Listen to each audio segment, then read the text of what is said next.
Worli dome इथं उद्या ठाकरेंच्या शिवसेनेचा निर्धार मेळावा होणार आहे। स्वतः उद्धव ठाकरे या मेळाव्याला मार्गदर्शन करणार आहेत। निर्धार मेळावा संकल्प विजयाचा, मुंबई जिंकण्याचा असा आशय असलेले पोस्टर जारी करण्यात आले। महाराष्ट्र भाजप प्रदेश मुख्यालयाचं उद्या केंद्रीय गृहमंत्री अमित शहांच्या हस्ते भूमिपूजन होणार आहे। दिल्लीतील पक्ष मुख्यालयाच्या धर्तीवर मुंबईतही सुसज्ज इमारत उभारली जाणार आहे।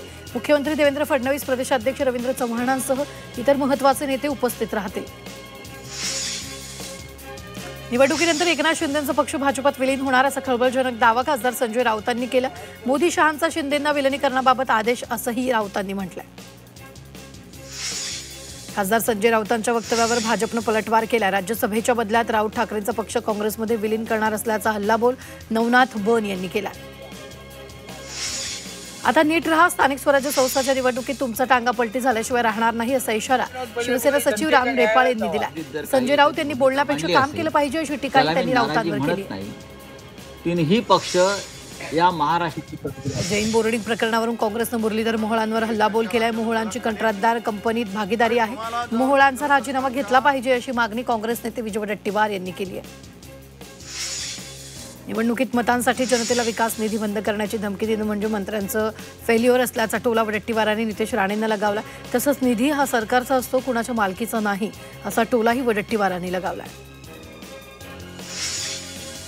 आयोग जिल्हाधिकाऱ्यांची गुरुवारी बैठक होणार आहे। बैठकीत निवडणूक तयारीचा आढावा घेतला जाणार आहे। 3 टप्प्यात निवडणूक होण्याची शक्यता वर्तवली जाते। त्या निवडणुकीनंतर लगेच निकाल लागणार असल्याची माहिती सूत्रांकडून मिळते।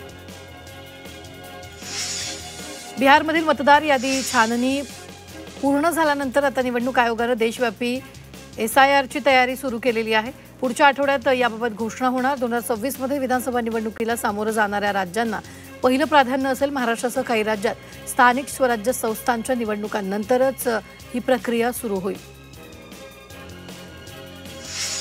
सांस्कृतिक कार्यक्रम आशिष शेलार यांनी सांस्कृतिक कार्यमंत्री आशिष शेलार यांनी अभिनेते सतीश शहा यांना आदरांजली वाहिली आहे। हिंदुजा रुग्णालयात जाऊन त्यांनी सतीश शहा यांच्या पार्थिवाचं अंत्यदर्शन घेतलंय।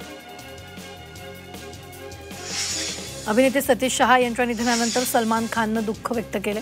आपण 15 वर्षाचा असल्यापासून त्यांना ओळखतो, ते राजासारखं जगले, तुमची आठवण येईल अशा शब्दात सलमान खाननं शोक व्यक्त केला।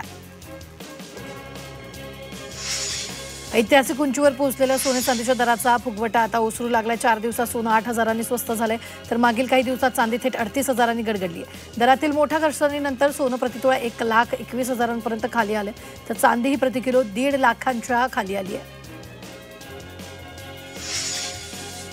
दरवर्षीप्रमाणे यंदाही मनसेच्या दीपोत्सवाला मोठा प्रतिसाद मिळाला। दादरच्या शिवाजी महाराज पार्कमधल्या दीपोत्सवाला नागरिकांनी भरभरून प्रतिसाद दिला। तरुण तरुणींमध्ये या दीपोत्सवाचं प्रचंड आकर्षण पाहायला मिळालं आणि या ठिकाणी फोटो काढण्यासाठी मुंबईकरांनी गर्दी केली। कल्याण शहरालगतच्या ग्रामीण भागातील पाणी पुरवठा मंगळवारी सकाळी 9 ते संध्याकाळी 6 या वेळेत बंद ठेवण्यात येणार आहे। 12वे आणि मोहिनीतील कच्चे पाणी उचलण्याच्या यांत्रिक मार्गिकेतील गाळ काढण्याच्या कामासाठी पाणी पुरवठा बंद ठेवण्यात येईल। शहाड, टिटवाळा, मांडा परिसराला मंगळवारी कल्याण डोंबिवली पालिकेकडून पाणी पुरवठा होणार नाही। ठाणे महानगरपालिकेच्या छत्रपती शिवाजी महाराज रुग्णालयातील प्रसूतीगृह सध्या अक्षरशः फुल क्षमतेने कार्यरत आहेत। 25 बेड असलेल्या विभागात तब्बल 32 गर्भवती महिला दाखल झाल्यात। वाढत्या गर्दीमुळे अनेक महिलांना प्रसूतीपूर्व काळातच अडचणींना सामोरं जावं लागतंय। काही गर्भवती महिलांना बेडाभावी मुंबईतील इतर रुग्णालयात हलवलं जात असल्याची माहिती आहे।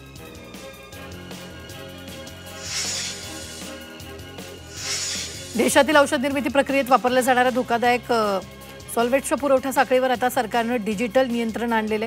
ड्रग्स कंट्रोलर जनरल ऑफ इंडियानं online national drugs licensing system या डिजिटल पोर्टलवर उच्च जोखमीच्या पुरवठा आणि गुणवत्तेवर डिजिटल मॉनिटरिंग सिस्टम लागू करण्याचे निर्देश जारी केले।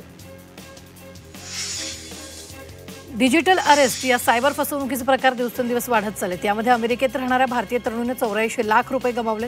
भारतातील सायबर भामट्यांनी तिला मनी लॉन्ड्रिंगच्या गुन्ह्यात अटक करण्याची धमकी देत पैसे उकळले।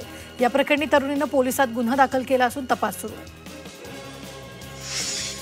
मुंबईतील प्रभादेवी पुलाच्या कामात 83 कुटुंबाचं घर बाधित होणार आहे। या कुटुंबांना परळ, प्रभादेवी, माटुंगा परिसरात म्हाडाची घरं देण्यात येतील। या घरांबाबत लवकरच अंतिम निर्णय होणार असून ती घरं बाधितांना वितरित करण्यात येतील। गेल्या 8 दिवसात विमानात प्रवासादरम्यान मोबाईलच्या पॉवर बँकचा स्फोट झाल्याच्या 2 घटना घडल्यात। त्यामुळे आंतरराष्ट्रीय स्तरावर मोबाईलच्या पॉवर बँक संदर्भात काय नियमावली आहे याचा अभ्यास DGCAचे अधिकारी करतायत. त्यानंतर विमानातून पॉवर बँक नेण्यावर लवकरच बंदी येण्याची शक्यता आहे. वांद्रे वर्सोवा सी लिंक प्रकल्पाच्या कामांना पावसाळ्यानंतर गती मिळणार आहे. MSRDCनं वर्सोवा, जुहू, कार्टर रोड आणि वांद्रे या चारही देशांनी समुद्रातील कामांना सुरुवात केलेली आहे. त्यामुळे पश्चिम उपनगरातील वाहतूक कोंडी सोडवण्यासाठी या प्रकल्पाच्या कामानं आता गती पकडली आहे. टोल प्लाझावर आता मासिक वार्षिक पासची माहिती मिळणार आहे. भारतीय राष्ट्रीय महामार्ग प्राधिकरणानं एक निवेदनात ही माहिती दिली आहे.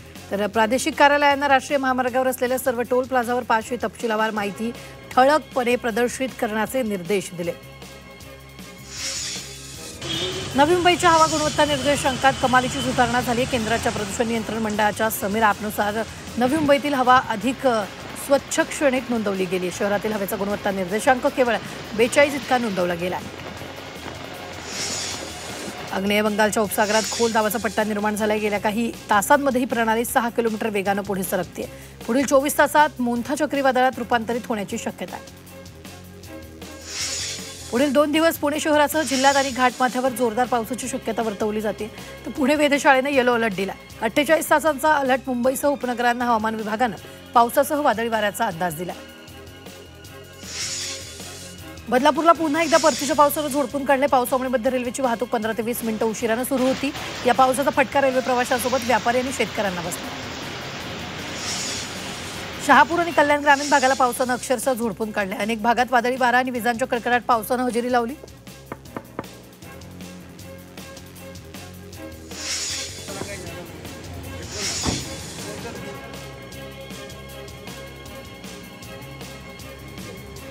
तेरा क्या काम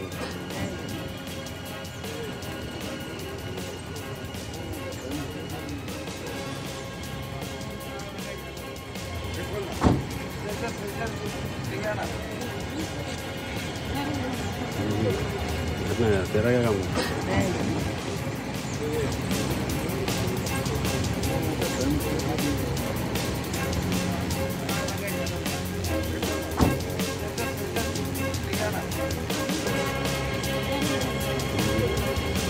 तेरा क्या काम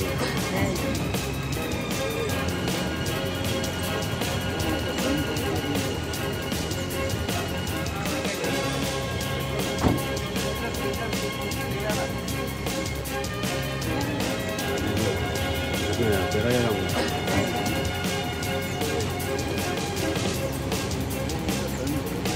पार्टीनंतर झालेल्या वादामुळे एका तरुणानं त्याच्या मैत्रिणीला चक्क गाडीच्या बोनेटवरून फरफटत नेल्याचा प्रकार बोरिवलीत घडला. या घटनेत तरुण गंभीर जखमी झाला. या प्रकरणी बोरिवली पोलिसांनी आरोपी तरुणाला हत्येचा प्रयत्न केल्याप्रकरणी अटक केली आहे.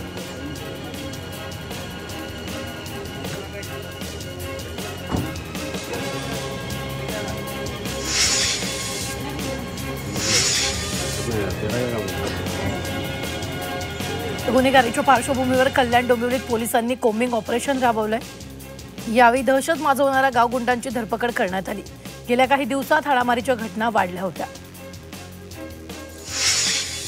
कल्याणजवळ बल्ल्याणी परिसरात उधार मागितल्यानं दुकानदारावर आणि त्याला वाचवायला गेलेल्या भावावर धारधार शस्त्रानं जीवघेण हल्ला केलाय.